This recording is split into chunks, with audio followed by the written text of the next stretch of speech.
जय श्री राम भक्तजनों, आज मैं भागवत पुराण पढ़ने जा रहा हूँ और ये विश्व कल्याण के लिए करने जा रहा हूँ। और जो भी है सुने पढ़ें और उनका सबका कल्याण हो। और आप इसे ज़्यादा से ज़्यादा अपना शेयर करें, लाइक करें, ताकि मेरे को उत्साह मिले और मैं आपको सारे पुराण वेद पुराण पढ़ के सुनाता रहूं, जिससे आपको ज्ञान की प्राप्ति हो और आपको कहीं जाने की ज़रूरत ना पड़े। आज हम शुरू करते हैं। ओम नमो भगवते वासुदेवाय। श्रीमद् भागवत महत्वमय पहला अध्याय। देवऋषि नारद की भक्ति से भेंट। सच्चिदानंद स्वरूप भगवान श्री कृष्ण को हम नमस्कार करते हैं, जो जगत की उत्पत्ति, स्थिति और विनाश के हेतु तथा आध्यात्मिक, आधि देविक और आधि भौतिक तीनों प्रकार के तापों का नाश करने वाले हैं। जिस समय श्री शुकदेव जी का यज्ञोपवीत संस्कार भी नहीं हुआ था तथा लौकिक वैदिक कर्मों के अनुष्ठान का अवसर भी नहीं आया था, तभी उन्हें अकेले ही संन्यास लेने के लिए घर से जाते देखकर उनके पिता व्यास जी विरह से कातर होकर पुकारने लगे, बेटा बेटा, तुम कहाँ जा रहे हो? उस समय वृक्षों ने तन्मय होने के कारण श्री शुकदेव जी की ओर से उत्तर दिया था, ऐसे सर्वभूत हृदय स्वरूप श्री शुकदेव मुनि को मैं नमस्कार करता हूँ।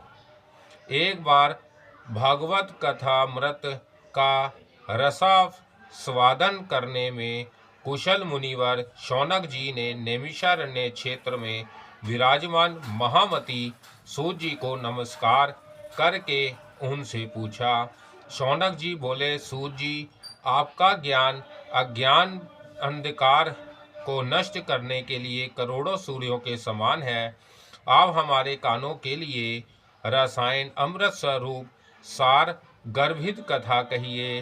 भक्ति, ज्ञान और वैराग्य से प्राप्त होने वाले महान विवेक की वृद्धि किस प्रकार होती है तथा वैष्णव लोग किस तरह इस माया मोह से अपना पीछा छुड़ाते हैं। इस घोर कली काल में जीव प्राय आसुरी स्वभाव के हो गए हैं।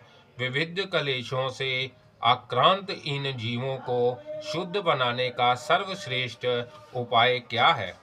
सूत जी, आप हमें कोई ऐसा शाश्वत साधन बताइए जो सबसे अधिक कल्याणकारी तथा पवित्र करने वालों में भी पवित्र हो तथा जो भगवान श्री कृष्ण की प्राप्ति करा दे। चिंतामणि केवल लौकिक सुख दे सकती है और कल्प वृक्ष अधिक से अधिक स्वर्गीय संपत्ति दे सकता है, परंतु गुरुदेव प्रसन्न होकर भगवान का यज्ञ दुर्लभ नित्य वैकुंठ धाम दे देते हैं। सूत जी ने कहा, शौनक जी, तुम्हारे हृदय में भगवान का प्रेम है, इसलिए मैं विचार कर तुम्हें संपूर्ण सिद्धांतों का निष्कर्ष सुनाता हूँ, जो जन्म मृत्यु के भय का नाश कर देता है, जो भक्ति के प्रवाह को बढ़ाता है और भगवान श्री कृष्ण की प्रसन्नता का प्रधान कारण है। मैं तुम्हें वह साधन बताता हूँ, उसे सावधान होकर सुनो। श्री शुकदेव जी ने कलयुग में जीवों के काल रूपी सर्प के मुख का ग्रास होने के त्रास अत्याधिक नाश करने के लिए श्री भागवत शास्त्र का प्रवचन किया है। मन की शुद्धि के लिए इससे बढ़कर कोई साधन नहीं है। जब मनुष्य के जन्म जन्मांतर का पुण्य उदय होता है, तभी उसे इस भागवत शास्त्र की प्राप्ति होती है। जब शुकदेव जी राजा परीक्षित को यह कथा सुनाने के लिए सभा में विराजमान हुए, तब देवता लोग उनके पास अमृत का कलश लेकर आए। देवता अपना काम बनाने में बड़े कुशल होते हैं, अतः यहाँ भी सबने शुकदेव जी मुनि को नमस्कार करके कहा, आप यह अमृत लेकर बदले में हमें कथा अमृत का दान कीजिए। इस प्रकार परस्पर विनिमय हो जाने पर राजा परीक्षित अमृत का पान करे और हम सब श्री मद भागवत रूप अमृत का पान करेंगे।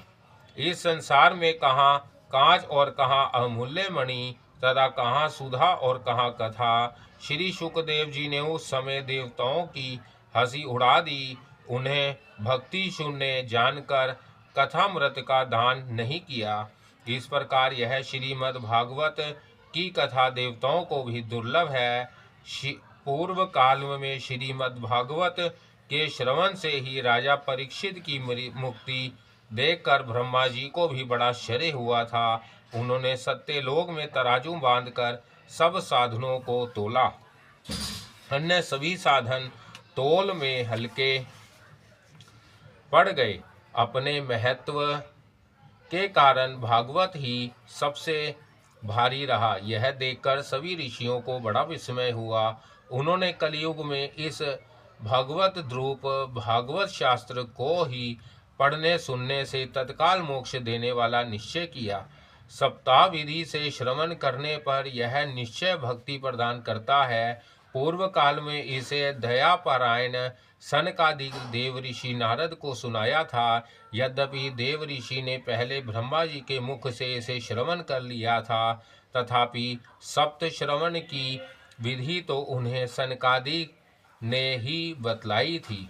शौनक जी ने पूछा, संसारिक प्रपंच से मुक्त एवं विचरणशील नारद जी का सनकादिक के साथ सहयोग कहा हुआ और विधि विधान के श्रवण में उनकी प्रीति कैसे हुई।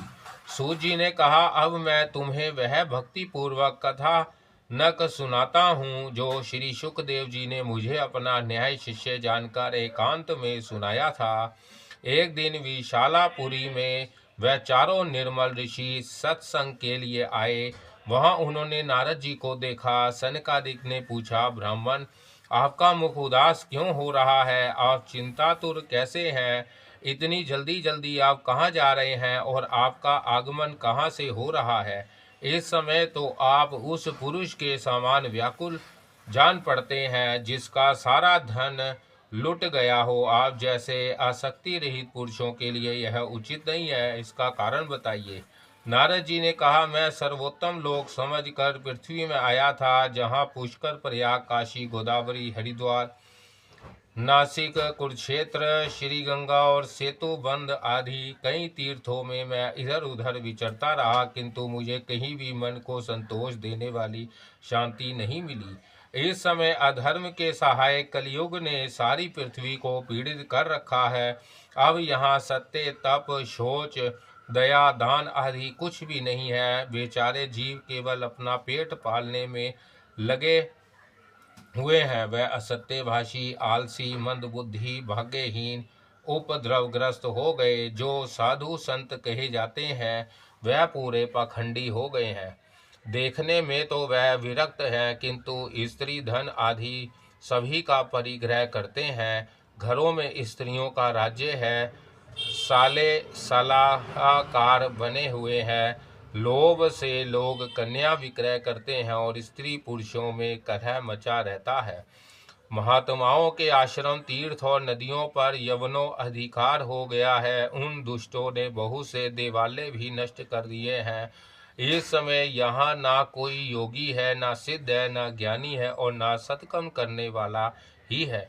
सारे साधन इस समय कली रूप दवा नल से जलकर भस्म हो गए हैं। इस कलयुग में सभी देशवासी बाजारों में अत्र बेचने लगे हैं। ब्राह्मण लोग पैसा लेकर वेद पढ़ते हैं और स्त्रियां वैश्यावृत्ति से निवृत्त करने लगी हैं। इस तरह कलयुग के दोष देखता और पृथ्वी पर विचरता हुआ मैं यमुना जी के तट पर पहुंचा, जहाँ भगवान श्री कृष्ण की अनेकों लीलाएं हो चुकी हैं। मुनिवर मुनिये, वहाँ मैंने एक बड़ा आश्चर्य देखा। वहाँ एक युवती स्त्री खित्र मन से बैठी थी। उसके पास दो वृद्ध पुरुष अचेत अवस्था में पड़े जोर जोर से सांस ले रहे थे। वह तरुणी उनकी सेवा करती हुई कभी उन्हें चेत कराने का प्रयत्न करती और कभी उनके आगे रोने लगती थी। वह अपने शरीर के रक्षक परमात्मा को दसों दिशाओं में देख रही थी। उसके चारों ओर सैकड़ों स्त्रियां उसे पंखा झल रही थी और बार बार समझाती जाती थी। दूर से यह सब चरित्र देखकर मैं कुतूहलवश उसके पास चला गया। मुझे देखकर वह युवती खड़ी हो गई और बड़ी व्याकुल होकर कहने लगी। युवती ने कहा, अजी महात्मा जी, क्षण भर ठहर जाइए और मेरी चिंता को भी नष्ट कर दीजिए। आपका दर्शन तो संसार के सभी पापों को सर्वथा नष्ट कर देने वाला है। आपके वचनों से मेरे दुख की भी बहुत कुछ शांति हो जाएगी।